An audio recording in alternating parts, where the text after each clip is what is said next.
welcome to the deep dive. You know, it feels like we're just swimming in information these days, doesn't it? Almost overwhelming how much intelligence is out there.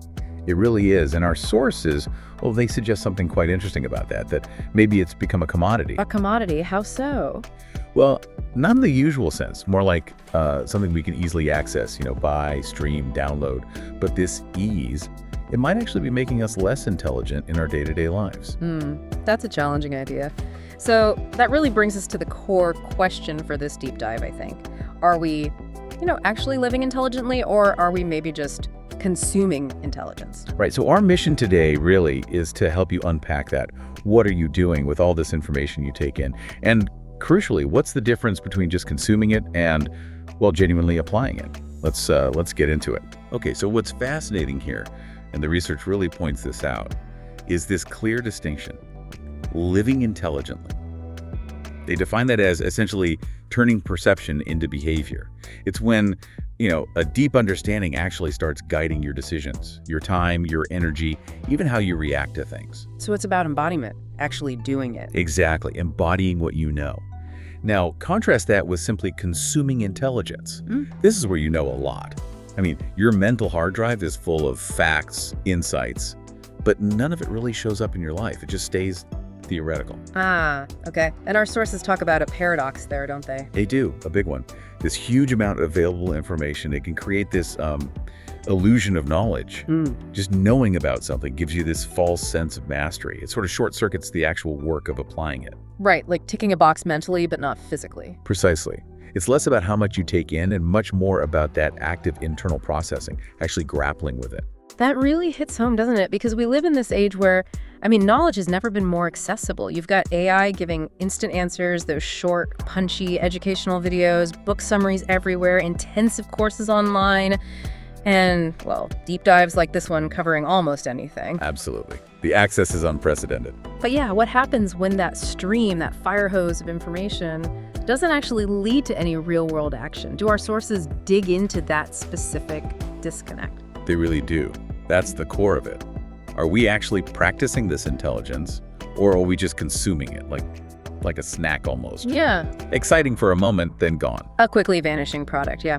Which leads to this phenomenon some of our authors call consumer intelligence. Yeah. You see it around, right? People almost boasting, maybe subtly, about how many books they've read or the channels they follow, the gigs of stuff they've downloaded. Oh, definitely. It's like a status symbol in some circles, the sheer volume. But then there's that quiet flip side, isn't there?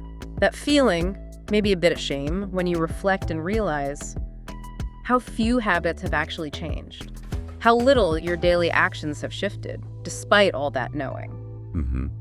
It's like having all the best ingredients laid out, the fanciest spices, everything organic. And just leaving them in the pantry to look good, never actually cooking the meal. Exactly. The knowledge is there, perfectly arranged, but the transformation, the actual cooking, just doesn't happen. So what does that make intelligence for us then, if it's just decoration?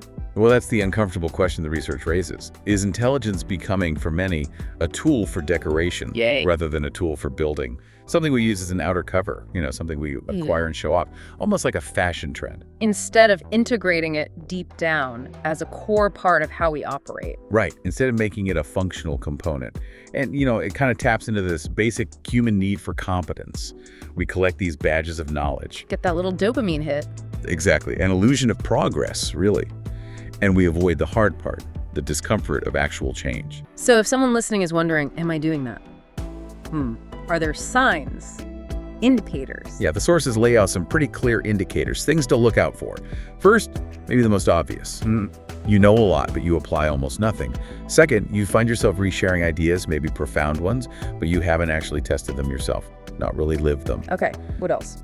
Third, maybe a subtle preference to appear intelligent, to be seen as someone in the know, rather than genuinely focusing on living more consciously, embodying that understanding. The appearance versus the reality. Precisely.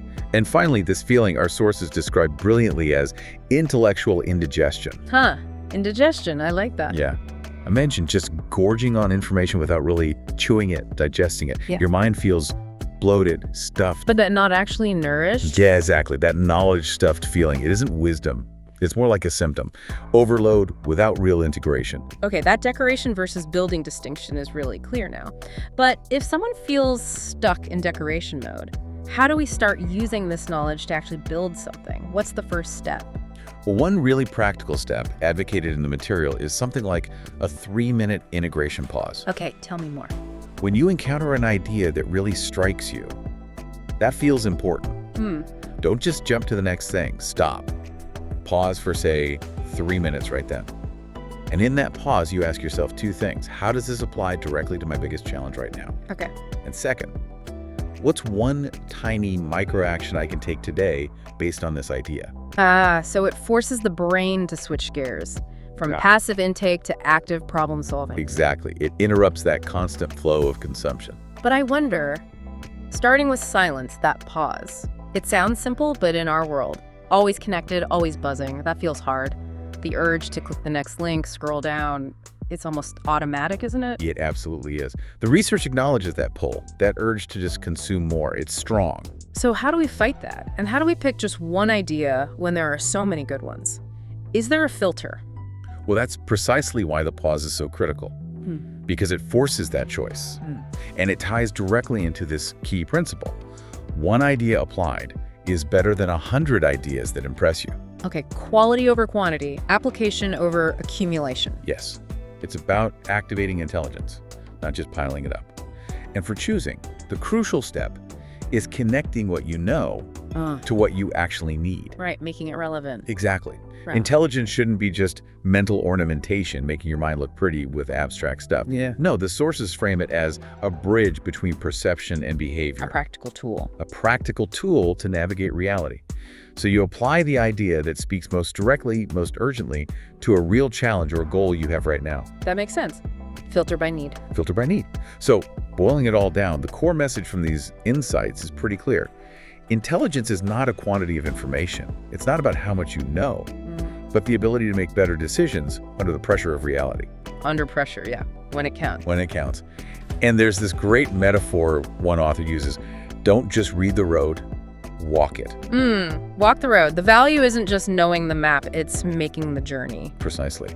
And Momin Ghazwani, whose thinking really informs a lot of this. Yeah. He puts it so powerfully. He says, true intelligence is not measured by what we know, but by what we change based on what we know. Wow. It's the impact that matters. It's the impact. And Ghazwani also says, awareness is not having an idea, but living under its responsibility. Ooh, that's strong. Responsibility. Yeah, it implies this, burden of action that comes with really understanding something, doesn't it? It really does. And then there's this final, almost sobering thought from him. The most dangerous kind of intelligence is that which temporarily amazes you and leaves your life as it is. Leaves your life as it is. Just a fleeting wow moment with no real consequence. Exactly. So this whole deep dive, really, we aim to shine a light on that stark difference between just passively gathering knowledge, that intellectual collecting, and the, often uncomfortable but truly transformative process of applying it, the part that actually changes how you live. Yeah. So for you listening, maybe the provocative thought to leave you with is this. How much of the intelligence you consume, all those books, articles, videos, how much of it genuinely transforms your daily life, their actual decisions? It's a tough question. Have you ever felt that? That feeling of knowing a lot, but somehow you don't really change? Maybe take a moment after this. Think about it.